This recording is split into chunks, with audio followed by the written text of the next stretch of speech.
కింద కూర్చోవటం వల్ల ఆరోగ్యం మెరుగవుతుంది. కూర్చోగలిగిన వాళ్ళు దయచేసి కింద కూర్చోండి, బాసిపట్లు వేసుకొని. ఆరోగ్యానికి ఎంతో మంచిది. చాలా మంచిది. సరే, ఇక నా అనుభవం చెప్తున్నాను. 91వ సంవత్సరంలో ఈ మార్గంలోకి ప్రవేశించాను. 91. ఇప్పటికీ 33 సంవత్సరాలు పూర్తయింది. 93వ సంవత్సరం గురూజీని అయ్యాను. ఎందుకు గురూజీని అయ్యానంటే, లెక్చరర్గా నేను పాఠాలు బాగా చెప్పగలను కాబట్టి ఇది కూడా నేను బాగా చెప్తానని చెప్పి టీచింగ్ ఎక్స్పీరియన్స్ ఉంది కాబట్టి నేను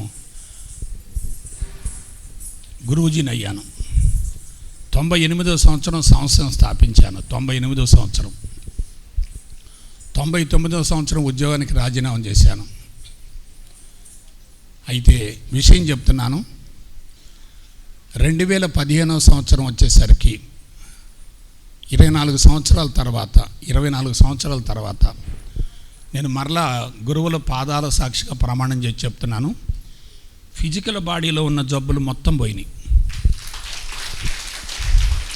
నేను ఇంకోసారి చెప్తున్నాను, భవిష్యత్తులో నాకు గనక జబ్బులు వస్తే నేను నోరు మూసుకుంటాను తప్ప మాట్లాడను ఎక్కడ కూడా. ఇంకా అసలు జబ్బులు లేవు. జబ్బులని అనుకోవటం పెద్ద జబ్బులు లేవు. మీరు ఉల్లాసంగా ఉంటే జబ్బు బలహీనపడుతూ ఉంటుంది. దిగులు విచారంతో ఉంటే జబ్బు ఏమవుద్ది? పెరుగుతూ ఉంటుంది. This is totally psychological. Next చెప్తున్నాను, 2015వ సంవత్సరంలో నాలో వచ్చిన మార్పు ఒక ఇన్సిడెంట్తో చెప్తాను. నేను టైం కూడా చూసుకుంటున్నాను, ఇబ్బంది ఏం లేదు. మా నాన్నగారు చనిపోయే రోజు వరకు కళ్ళజోడు వాడారు. ఆయన 94 సంవత్సరాలు జీవించారు. 94 సంవత్సరాలు కళ్ళజోడు వాడారు. ఆయన చనిపోయినప్పుడు పూడ్చిపెట్టేటప్పుడు ఆ కళ్ళజోడు పుస్తకాలు కొన్ని ఆయన పక్కన పెట్టి ఆయన ఖననం చేయటం జరిగింది మా నాన్నగారికి. మా అమ్మగారికి నేను క్యాటరాక్ట్ ఆపరేషన్ నేనే చేయించాను. ఆమె కూడా చనిపోయే రోజు వరకు కళ్ళజోడు వాడింది. నాకు 2007వ సంవత్సరం సైట్ ప్రాబ్లం వచ్చింది, చెత్తవారం వచ్చింది. నేను ఉండేది డాక్టర్ గారి ఇంట్లో, కంటి డాక్టర్ గారి ఇంట్లోనే, మరి రామారావు గారు అని చెప్పి వాళ్ళ ఇంట్లో ఉన్నా. పోయి డాక్టర్ గారు చూపిస్తే ఏదో లెన్సులు పెట్టి అన్ని పెట్టి చెక్ చేసి, గురువు గారు మీకు చెప్పేది ఏముంది, ఇది మీ నాన్నగారికి మీ అమ్మగారికి ఉందని మీరే అంటున్నారు కాబట్టి ఇది మీకు వచ్చింది, తప్పనిసరి కళ్ళజోడు వాడాలి. అయితే పెరగకుండా మాత్రం మనం జాగ్రత్త పడవచ్చు, కళ్ళజోడు మాత్రం వాడమని చెప్పి కళ్ళజోడు రాసిచ్చారు. ప్రతి 2 సంవత్సరాలు కళ్ళజోడు మారుస్తూ వస్తున్నాను. అయితే అసలు విషయం చెప్తాను, 2015వ సంవత్సరం వచ్చేసరికి 2015 నాటికి కళ్ళజోడు తీసేసాను. ఈ రోజు వరకు కళ్ళజోడు పెట్టలే నేను. ఇక్కడ సైటు పెరగకుండా ఉండటం వేరు, వచ్చినటువంటి సైటు తగ్గటం వేరు. వచ్చిన సైటు తగ్గిపోయింది. నాకు అప్పుడు ఆశ్చర్యం వేసింది. నేను అప్పుడు డైరెక్ట్గా చూపించినట్లా కారులో వెళుతున్నాను, ఈనాడు పేపర్ చదువుతున్నాను, కళ్ళజోడు లేదు. వెంటనే పక్కన మాతాజీ గారు అండి, ఎట్లా చదువుతున్నారు మీరు, కారు ఏం కదులుతూ ఉంది, అక్షరాలు చిన్నవి కదా, ఎలా అంటే అప్పుడు చూసుకుంటే కళ్ళజోడు లేడు. ఆ రోజు డాష్ బోర్డులో ఉన్న కళ్ళజోడు ఇంతవరకు తీయలేదు. నేను గురువుల పాదాల మీద ప్రమాణం చేసి చెప్తున్నాను, ఇంకా ఉన్నాయి. నాకు జబ్బులు లేవు, జబ్బులు రావు అంతే. జబ్బు ఉందనుకుంటే ఉంది, లేదనుకుంటే మరి ఏముంది అక్కడ? ఇదేం పెద్దగా మన తలకాయ కింద పెట్టి కాళ్ళు పైకి ఎత్తాల్సిన పని లేదే, హిమాలయ పర్వతాలు ఎక్కాల్సిన పని లేదే. సరే, నెక్స్ట్కి వస్తున్నాను. 2018వ సంవత్సరం తర్వాత నెగిటివ్ థింకింగ్ తొలగిపోతూ వచ్చింది, పాజిటివ్ థింకింగ్ పెరుగుతూ వచ్చింది. అంటే ముందు ఎక్కడ ట్రాన్స్ఫర్మేషన్ జరిగింది?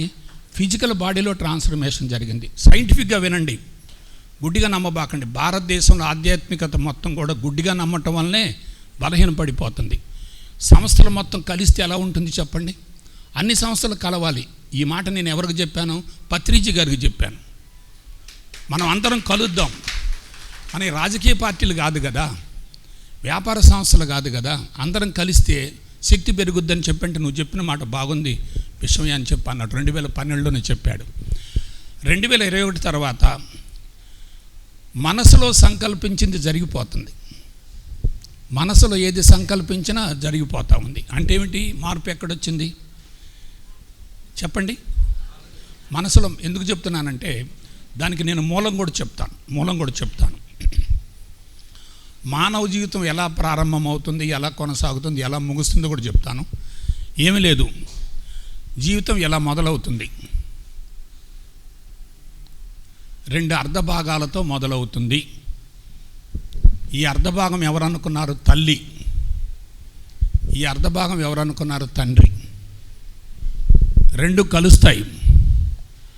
అదే పరిపూర్ణ సంయుక్త కారణ శరీరం.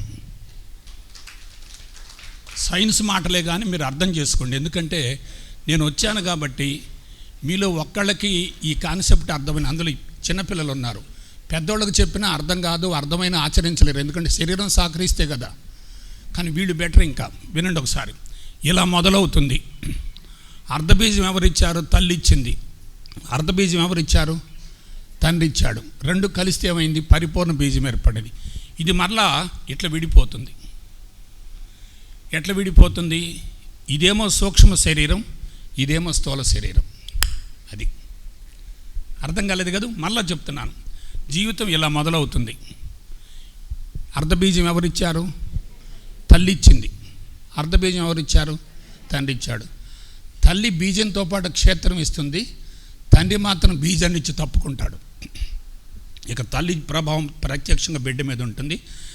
ఆ కారణ శరీరం మళ్ళా ఇలా అయిపోతుంది. ఇప్పుడు సీక్రెట్ చెప్తాను.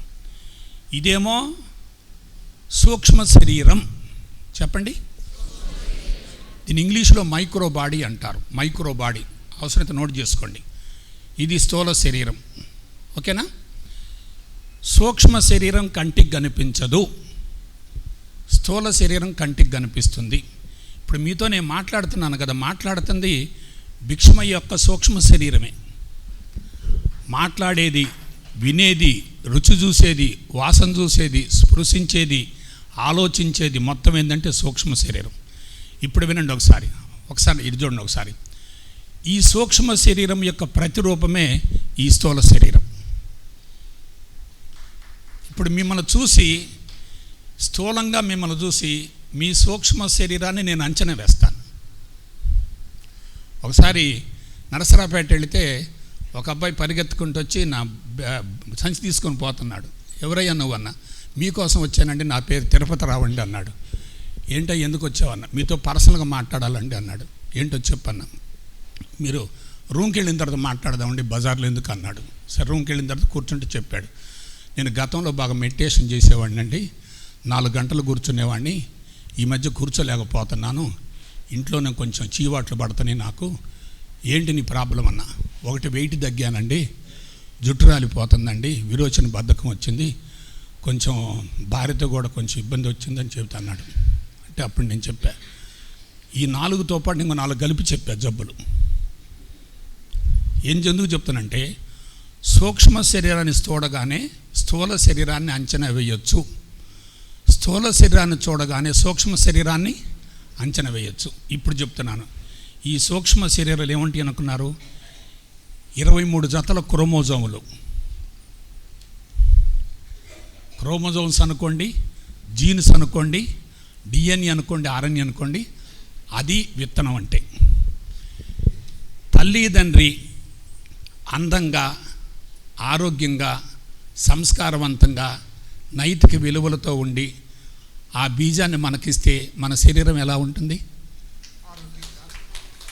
కాబట్టి వినండి, మన ఆరోగ్య రహస్యం భగవంతుడి చేతిలో లేదు. ఎక్కడుంది? తల్లిదండ్రుల చేతిలో ఉంది. మరొకసారి చెప్తున్నాను, భగవంతుడిని బూచిని పట్టుకోబట్టి భారతదేశం బలహీనపడింది. భగవంతుడికి మానవ జీవితానికి ఎటువంటి సంబంధం లేదు. నెక్స్ట్ ఇంకొంచెం ముందుకు వద్దాం. తల్లిదండ్రులు ఇద్దరు కూడా చెడు సంస్కారాలు ఇచ్చారు, జీన్స్ దెబ్బతిన్నాయి, క్రోమోజోమ్స్ దెబ్బతిన్నాయి. కానీ మనం జ్ఞానపరంగా పరిణతి చెందేటట్లయితే పరిపూర్ణ అద్వైత బ్రహ్మ జ్ఞానాన్ని గురించి సద్గురువు ద్వారా తెలుసుకొని క్రమం తప్పకుండా సాధన చేసేటట్లయితే క్రోమోజోమ్స్ని మార్చుకోవచ్చు, జీన్స్ను మార్చుకోవచ్చు, డిఎన్ఏ మార్చుకోవచ్చు, ఆర్ఎన్ఏ మార్చుకోవచ్చు. అది ఆధ్యాత్మిక మార్గంలో ఉన్నటువంటి గొప్పతనం. ఎట్లండి? మీరు కూర్చున్నారు, చెప్తున్నారు, మీరు ఏదో మార్పు వచ్చింది అంటున్నారు, అది మాకు ఎంతవరకు గ్యారంటీ? వినండి ఒకసారి. దీనికి ఒకే ఒక క్వశ్చన్ వేస్తాను, ఈ క్వశ్చన్కి ఆన్సర్ చెప్పాలి. నువ్వెవరివి? గట్టిగా చప్పట్లు కొట్టండి. ఇంకో మాట చెప్పండి, ఇంకో మాట చెప్పండి. నువ్వెవరివి? ఇంకో మాట చెప్పండి. నువ్వు సాక్షాత్తు భగవంతుడవు. వీళ్ళు ఆడోళ్ళు కాదు, వీళ్ళు మగోళ్ళు కాదు. ఆత్మస్థితిలోకి వెళితే లింగభేదం ఉండదు. ఇప్పుడు నేను చెప్తాను చూడండి. ఇదిగోండి, చూడండి, 5 మాటలు వస్తున్నాయి. నీ లోపలే ఆత్మ ఉంది, నీ లోపలే ప్రేమ ఉంది, నీ లోపలే ఆనందం ఉంది, నీ లోపలే దివ్యత్వం ఉంది. ఇంకో మాట చెప్పనా? నీ అంతరంగమే నీ గురువు. మళ్ళా వినండి ఒకసారి. నీ లోపలే ఆత్మ ఉంది, నీ లోపలే ప్రేమ ఉంది, నీ లోపలే ఆనందం ఉంది, నీ లోపలే దివ్యత్వం ఉంది, నీ అంతరంగమే నీ గురువు. బయట గురువులు లేరు. ఇంకా వినండి ఒకసారి, చెప్పమంటారా? నీ లోపల ఏది ఉంటే అది జరిగిపోద్ది. అర్థమైందమ్మా? అర్థమైందా? ఇప్పుడు చెప్పండి, మీ లోపల చెడు ఉంటే, మంచి ఉంటే, ఇప్పుడు అందరిలో చెడు ఉందా, మంచి ఉందా? గడిద గుడ్డో చెడే ఉంది. Yes, correct. చూసుకోండి కావాలంటే. ఎందుకు అనుకున్నారు?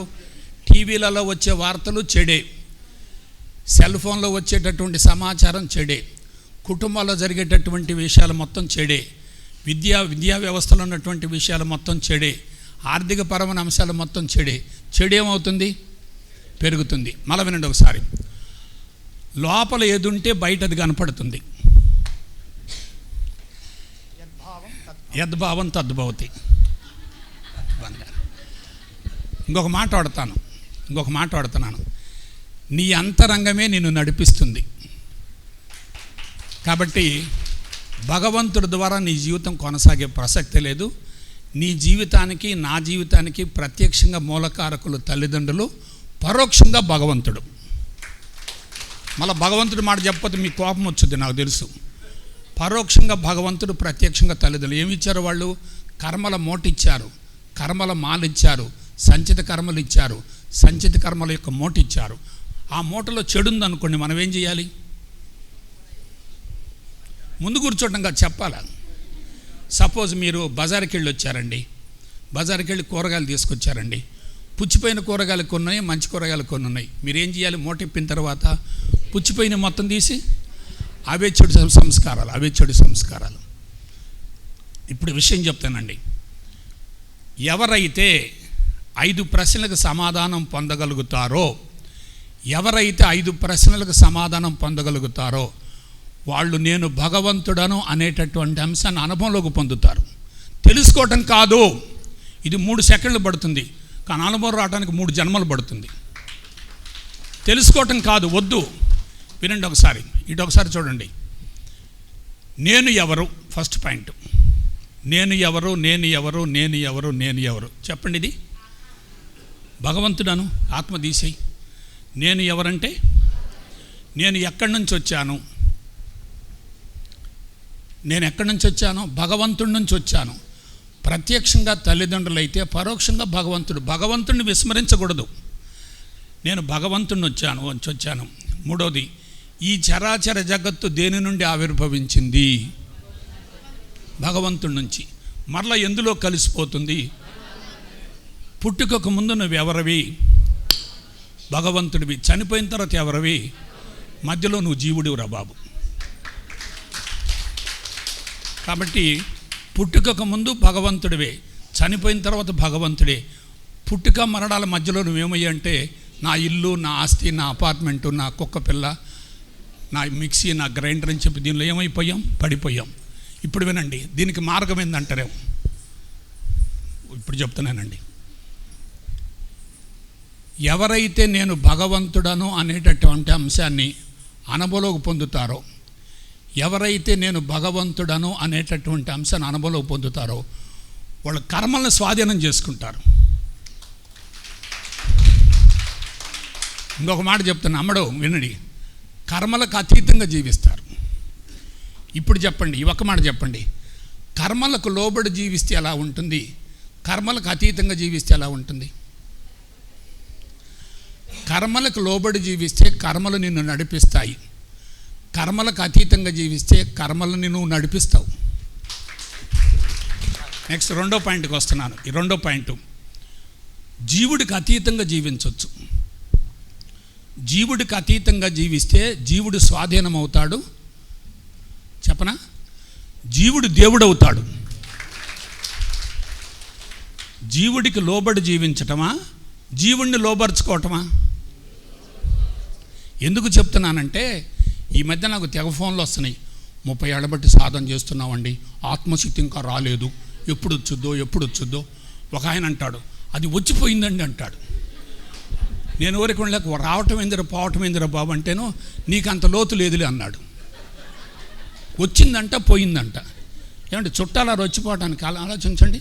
రెండో పాయింట్ చెప్పండి, జీవుడికి లోబడి జీవించటమా, జీవుడిని లోబరుచుకోవటమా?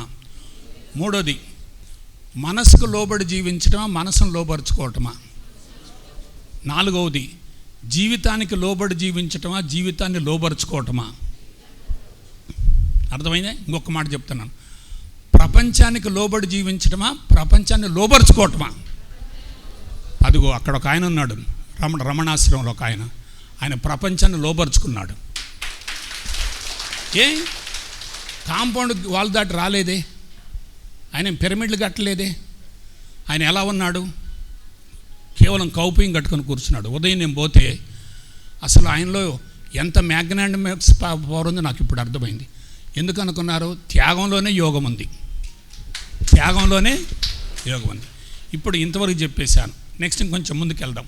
ఇదే లాస్ట్ పాయింట్. వింటున్నారా? అర్థమవుతుందా? అర్థం కాకపోయినా పర్లేదు, అర్థమైన వాళ్ళు ఉద్ధరించేదేముంది. వినండి ఒకసారి. ఇంకా లాస్ట్ పాయింట్ చెప్పి ఆపేస్తాను. టైం కూడా కరెక్ట్గా 5 నిమిషాలు ఉంది. 5 మినిట్స్లో ఆపేస్తాను. నకలు చూడండి ఒకసారి. మన అంతరంగాన్ని, మన చిత్తాన్ని వ్యవసాయ క్షేత్రం అనుకోండి. మన అంతరంగాన్ని, అదిగో అప్పుడే ఆవలంతలు మొదలైనవి కదా, అదే తమోగుణం. పిరమిడ్లు అందుకే పనికి వస్తున్నాయి ఇప్పుడు. మళ్ళీ వినండి ఒకసారి. మన అంతరంగాన్ని, మన చిత్తాన్ని వ్యవసాయ క్షేత్రం అనుకోండి. మీకు పొలం పండించిన వాళ్ళు ఉన్నారు ఇక్కడ, కాకపోతే ఇప్పుడు తెల్లగొడ్డలు వేసుకుని వచ్చారు, కానీ పొలం పండించిన వాళ్ళు మొత్తం నాకు తెలుసు. అక్కడ అమ్ముకున్నారు, ఇక్కడ వచ్చి బిల్డింగులు కట్టుకుని కూర్చుంటున్నారు ఇక్కడ. వినండి ఒకసారి.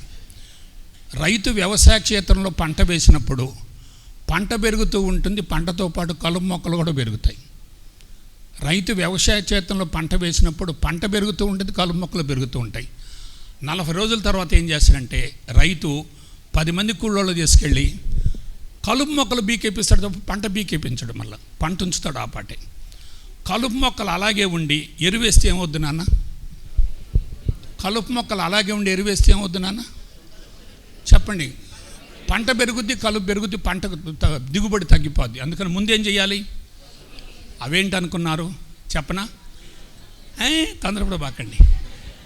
కామము, క్రోధము, లోభము, మదము, మాత్సర్యం. చెప్పండి. చాలా బాగా చెప్పారు. దీని గురించి భగవద్గీతలో ఉంది. ఒక 2 శ్లోకాలు జస్ట్ చెప్తాను. ధ్యాయతో విషయాన్ పుంసః సంగస్థేషూపజాయతే సంగా సంజాయతే కామః కామాత్ క్రోధోభిజాయతే క్రోధాద్ భవతి సమ్మోహః సమ్మోహాత్ స్మృతి విభ్రమః స్మృతిర్వంశాత్ బుద్ధినాశః బుద్ధినాశాత్ ప్రణశ్యతి. ఈ మధ్య ఒక జబ్బు వస్తుంది అందరికీ. అదేంటంటే అల్జీమర్స్ వ్యాధి కదా. ఎందుకు వస్తుంది అనుకున్నారు? మతిమరుపు పెరుగుతుంది, జ్ఞాపక శక్తి పడిపోతుంది, ఏకాగ్రత పడిపోతుంది. కాబట్టి ముందు చెడు మొక్కలు తీసేయాలి, కలుపు మొక్కలు తీసేయాలి. వాటిని ఏమంటారంటే ఇనప సంకెళ్ళు అంటారు. తర్వాత ఏం చేయాలి? పంట తీసేయాలి. ఎప్పుడు? పండిన తర్వాత తీసేయాలి, ముందే తీసేయటం కాదు. ముందు రైతు ఏం చేస్తాడు? కలుపు మొక్కలు మొత్తం తీసేసి తర్వాత ఏం చేస్తాడంటే పంట కోసుకొని మళ్ళీ తర్వాత ఏం చేస్తాడు? ముందు వరేస్తాడు, తర్వాత మినివేస్తాడు, లేకపోతే పసుపు వేస్తాడు, ఇష్టం వచ్చిన పంట వేసుకుంటాడు. ముందు క్షేత్రాన్ని క్లీన్ చేయాలి. ముందు ఇనప సంఖ్యలు, తర్వాత బంగారు సంఖ్యలు. అమ్మడు వినండిరా, ఇనప సంఖ్యలు బంగారు సంఖ్యలు 2 తీసేస్తే అక్కడ ఏముందిరా? ఇనప సంఖ్యలు బంగారు సంఖ్యలు 2 తీస్తే అక్కడ ఏముందిరా? అదే ఆత్మస్థితి. కానీ మన ఆలోచన చెప్పనా? యోగాకు వచ్చామండి, అబ్బాయి అమెరికా పోయాడు, అమ్మాయికి పెళ్ళయింది, 2 ఎకరాల పొలం కొన్నాం, 30 లక్షలు పెట్టి ఇప్పుడు అది 3 కోట్లు అయింది అంటే మనం ఏం కోరుకుంటున్నాం? చెడు సంస్కారాలు వద్దనుకుంటున్నాం. ఇప్పుడు మెడిటేషన్లో చెప్తాను, చెప్పమంటారా? మనం కళ్ళు మూసుకొని కూర్చోగానే చెడు వద్దనుకుంటాం, మంచి కావాలనుకుంటాం కదా. చెడు వద్దనుకుంటున్నామంటే చెడు ఎట్లా పోద్ది? మంచిని కోరుకుంటున్నామంటే అది ఎట్లా వచ్చుద్ది? అప్పుడు చెడుకు మంచికి మధ్య ఏం జరుగుద్ది? అదే భగవద్గీత. భగవద్గీత కృష్ణుడు చెప్పింది కాదు, అర్జునుడు విన్నది కాదు. భగవద్గీత ఏందనుకున్నారు? పార్థాయ ప్రతిబోధితాం భగవతాం నారాయణేన స్వయం వ్యాసేన గ్రథితాం పురాణమునినాం మధ్యే మహాభారతం. అందులో ఏముందనుకున్నారు చెప్పనా? అద్వైతామృత వర్షిణీం భగవతీం అష్టాదశాధ్యాయినీం అంబత్వామనుసందదామి భగవద్గీతే భవద్వేషిణిం. 2 మాటలు చెప్తాను. భగవంతుడు ఎక్కడ ఉన్నాడు అనుకుంటే ద్వైతం, ఎదురుగా ఉన్నాడు అనుకుంటే విశిష్టాద్వైతం, లోపల ఉన్నాడు అనుకుంటే అది అద్వైతం. ఇప్పుడు నేను భగవంతుడను అని అనుకొని కళ్ళు మూసుకోండి. ఇప్పుడు కాదా, మళ్ళీ నా ప్రసంగం ఆగిపోద్ది, మళ్ళీ స్వామి చెప్పాలి. ఇంకా ఇంటికి వెళ్ళిన తర్వాత మీరు ఎంతప్పటికీ నాకు ఆత్మస్థితి ఎప్పుడు వచ్చుద్దా అంటారు. అది కాదు, జ్ఞానపరంగా పరిణతి చెందిన తర్వాతనే మెడిటేషన్లో కూర్చోవాలి. మీరు గుర్తుండండి, వంట నేర్చుకున్న తర్వాత వంట చేయాలి, కానీ వంట నేర్చుకోకుండా వంట చేస్తే ఎట్లా? ఈత నేర్చుకున్న తర్వాత బావిలోకి దూకాలి, కానీ ముందే దూకితే ఏమవుద్ది? జై గురుదేవ. కాబట్టి వినండి, చెడు సంస్కారాల మాలిన్యం పోవాలి, ఉత్తమ సంస్కారాల బంధాలు పోవాలి, క్షేత్రం క్లీన్ కావాలి. అప్పుడు మనిషి ఎలా ఉంటాడంటే 0 స్టేట్లో ఉంటాడు. ఇప్పుడు వినండి ఒకసారి, ఇదొక్కటి బాగా వినాలి. వింటారా? ఎవరి కోసం వింటారు? కూర్చున్నారు కదా, వినండి ఒకసారి. ఆ స్థితి నుండి ఆలోచనలు వచ్చినాయి అనుకోండి, దాన్ని అంతరాత్మ అంటారు. అంతరాత్మ, ఉమా అంతరాత్మ చెప్పండి ఒకసారి. ఆ స్థితి నుండి నీకేమొస్తాయి అనుకున్నారు? నాకు ఇల్లు కావాలి, పొలం కావాలి, డబ్బులు కావాలి, రావు. ఆదర్శ ప్రపంచం రావాలి, ఆధ్యాత్మిక ప్రపంచం రావాలి, ప్రేమ ప్రపంచం రావాలి, సుభాష్ పత్రిజీ కన్నటువంటి కళలు నెలవేరాలని భావనలో. ధ్యాన జగత్ అనుకోండి, శాకాహార జగత్తు ఇవి వస్తాయి. కాబట్టి అది అంతరాత్మ. మాట్లాడితే అంతరవాణి, ఆ తర్వాత దానికి అనుగుణంగా కర్మలు చేస్తే అంతర్యామి. 3 మాటలు చెప్పండి. అంతరాత్మ. ఇప్పుడు వినండి, కష్టపడకుండా డబ్బులు సంపాదించడం ఎట్లా అది ఇప్పుడు చెప్తాను నేను. మొట్టమొదటి తణుకులో చెప్పింది ఇదే. నేను వాసవి కన్యక పరమేశ్వరుడు ఒకసారి విజయవాడ వచ్చారు. సార్ మీరు ఒక సెమినార్ ఇవ్వాలండి, మా అక్కడ వాళ్ళ హాల్ ఉంది, ఇస్తానయ్యా అన్న. టాపిక్ ఏం పెట్టమంటారన్నారు. కష్టపడకుండా డబ్బులు సంపాదించడం ఎట్లా అని పెట్టుకోమన్నా. వచ్చారు, గుంపులు వచ్చారు, కొంతమంది సంచులు కూడా తీసుకుని వచ్చారు, డబ్బులు వస్తాయని. ఏమీ లేదు, వినండి ఒకసారి. కళ్ళు మూసుకున్న తర్వాత అంతరాత్మ నుండి ఆలోచించు, అంతర్వాణి నుండి మాట్లాడు, అంతర్యామి నుండి కర్మలు చెయ్యి. 0 స్టేట్కి వెళ్ళావు. వింటున్నారా? మీ అబ్బాయి ఉద్యోగాన్ని గురించి ఆలోచించబాకు, మీ అబ్బాయి పెళ్లి సంబంధం గురించి కూడా ఆలోచించబాకు. మన ఇంటికే వస్తాయి సంబంధాలు. ఎందుకు? ఇక్కడ ఏముంటే జరిగిపోద్ది కదా. నీకు చెడ్డ కోడలు వచ్చిందంటే చెడ్డ కోడలు లోపం కాదు, ఇక్కడ లోపల చెడుందిరా బాబు. వ్యాపారంలో లాస్ వచ్చిందంటే అది వచ్చిన లాస్ కాదు, ఎక్కడెందు లాసు చెప్పండి. ఎంతసేపటికి మా కోడలు మంచిది కదా అంటారు, కానీ ముందు లోపం ఎక్కడుందో చూడండి ఒకసారి. లోపల ఏదుంటే జరిగిపోద్ది. కాబట్టి కళ్ళు మూసుకుంటే జరిగిపోతాయి. ఎట్లా? పెట్టుకున్న ప్రతి సంకల్పం నెరవేరుతుంది. కానీ మనం చేసే సేవలు ఎలా ఉండాలంటే ముందు భౌతికంగా చేయాలి, తర్వాత మాటపరంగా చేయాలి, తర్వాత మానసికంగా చేయాలి, చివరిలో ఆత్మపరంగా చేయాలి. నేను భగవంతుడు అనేటటువంటి విషయాన్ని అనుభవం పొందిన తర్వాత నువ్వు అనుకుని మొత్తం నెరవేరుతాయి. అంటే ఇప్పుడు అనుకోబాకండి చంద్రమండలో ప్లాట్ కొనాలి, మరి సామాన్యుల మనోళ్ళంతా వద్దు. మెటీరియలిస్టిక్ ఐడియాస్ ఉండకూడదు, మెటీరియలిస్టిక్ డిజైర్స్ ఉండకూడదు. ఏ డిజైర్స్ ఉండాలి? లోక కళ్యాణం. ఇంకా నెక్స్ట్కి వద్దాం. ఇంకొక మాటతో ఆపేస్తున్నాం, ఒక్క మాటే. ఇలా ఒక 4 ఏళ్ళో 5 ఏళ్ళో 10 ఏళ్ళో జీవించిన తర్వాత ఈ ప్రపంచంలోకి వచ్చాను. నా కార్యక్రమాలు పూర్తయ్యాయి. నేను ఎవరిని? దేవుణ్ణి. నేను ఎక్కడికి వెళ్ళాలి? భగవంతుడిలోకి వెళ్ళాలి. భగవంతుడు నిరాకారుడు, నిరంజనుడు, నిర్గుణుడు. ఆయన నుంచి వచ్చిన వాళ్ళు ఈ దేవుళ్ళు మొత్తం, బ్రహ్మ విష్ణు మహేశ్వరులు మొత్తం కూడా. కాబట్టి ఏమనుకోవాలి? పాంగినకి ఏ విధంగా కుబుసం విడిచిందో ఆ విధంగా ఈ దేహాన్ని వదిలిపెట్టి ప్రశాంతంగా విశ్వంలో కలిసిపోయి, అది కూడా ఎలాగ చెప్పనా? పద్మాసనం వేసుకొని ప్రశాంతంగా టిఫిన్ చేసి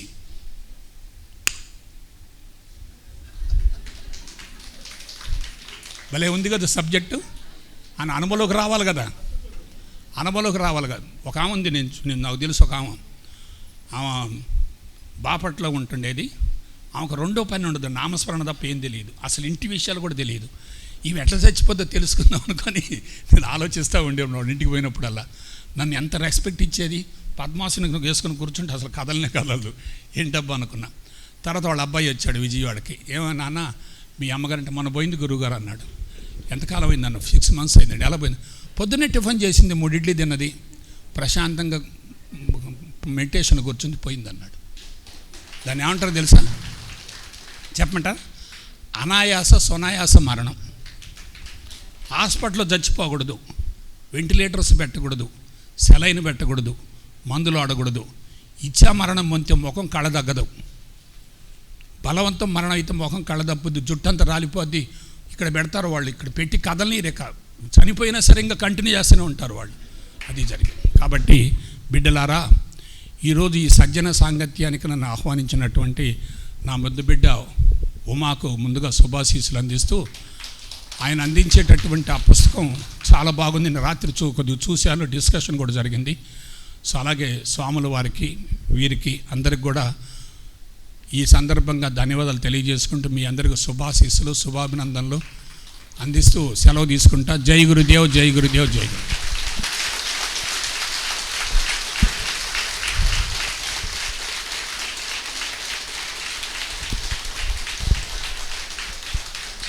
చూడటానికి సరళమైన భాషలో నవ్విస్తూ కవ్విస్తూ చెప్పినప్పటికీ కూడా మనకు చెప్పినది అత్యంత అద్భుతమైన మహా మహా మహా మహా మహా మహా జ్ఞానం. ఈ ఒక్కరోజు వింటే సరిపోయేది కాదు. ఇది లైవ్లో ఆల్రెడీ వీడియోలో వస్తుంది.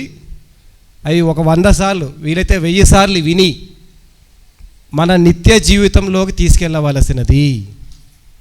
ఈరోజు పుస్తకం ఆవిష్కరణ సమాధ్యానం అంటే మన జీవితంలోని ఎన్నో సమస్యలకు పరిష్కారం ఒక్క మాటలో తేల్చేశారు గురుగారు.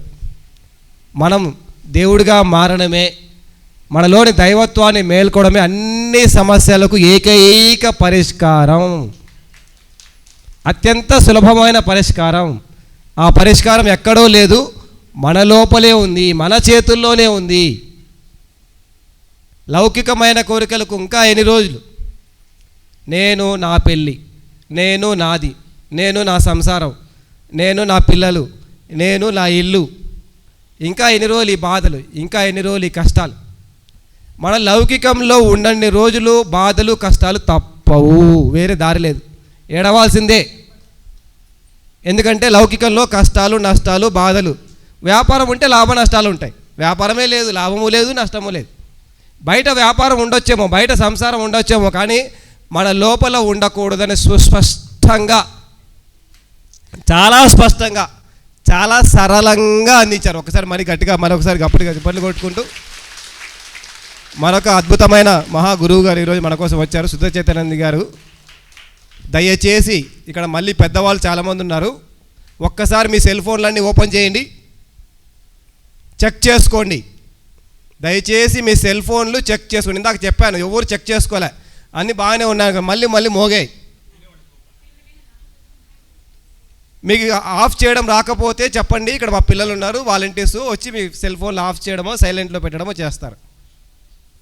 ఒక మహాజ్ఞానం అందిస్తున్నప్పుడు వాళ్ళ కాళ్ళ దగ్గర ఆశీర్వాదం తీసుకొని ఎక్కడో అడవుల్లోకి ఆశ్రమాల్లోకి వెళ్ళి మనం తీసుకోవాల్సిన జ్ఞానం ఇది. మన ఇంటికి వచ్చి, మన ఊరికి వచ్చి, మన వీధికి వచ్చి, మన కోసం వాళ్ళు ప్రయాణం చేసి, మనం ప్రయాణం చేసి, పక్కింటి నుంచి మనం ప్రయాణం చేయడానికి రాలే. వీరు ఎక్కడి నుంచో 12 గంటలు ప్రయాణం చేసి నిన్న పొద్దున్నే వచ్చారు. వారు ఎన్నెన్నో కార్యక్రమాలు, కాశీలో అక్కడెక్కడ కార్యక్రమాలు చూసుకొని మనం కారు పంపిస్తే అది ఎర్ర బస్ ఎక్కి మన కోసం వచ్చారు. మన కోసం మనం 5 నిమిషాలు సైలెంట్లో పెట్టుకోలే మా సెల్ ఫోను. దయచేసి చెక్ చేసుకోండి. మీకు సెల్ ఫోన్ సైలెంట్లో పెట్టుకోవడం రాకపోతే పక్కన వాళ్ళని అడిగి సెల్ ఫోన్లు సైలెంట్లో పెట్టు. అందరు చూసుకున్నారా? అందరు చూసుకుంటేనే కార్యక్రమం మొదలు పెడతాం మళ్ళీ. లేకపోతే ఇంకొకసారి సెల్ ఫోన్ మోగిందంటే మాత్రం బాగుండదు. వయసులో ఉన్న వాళ్ళు కూడా అలాగే చేస్తున్నారు. ఇక్కడ సెల్ ఫోన్లు మాట్లాడడానికి ఎవరు రావద్దు. సెల్ ఫోన్లు మాట్లాడాలనుకుంటే దయచేసి మీకు పాద నమస్కారాలు చేసేస్తాం, మీరు బయటికి వెళ్ళండి. ఎందుకంటే ఇది అద్భుతమైన కార్యక్రమం. ఇలాంటి కార్యక్రమం మళ్ళీ మళ్ళీ వచ్చేది కాదు. ఇలాంటి జ్ఞానం కూడా మళ్ళీ మళ్ళీ రాదు. ఒకరోజు వచ్చిన జ్ఞానం ఇంకొక రోజు వస్తుందా గ్యారంటీ లేదు. Okay, so thank you very much. అందరూ సహకరించినందుకు చెక్ చేసుకోండి. Request, personal request.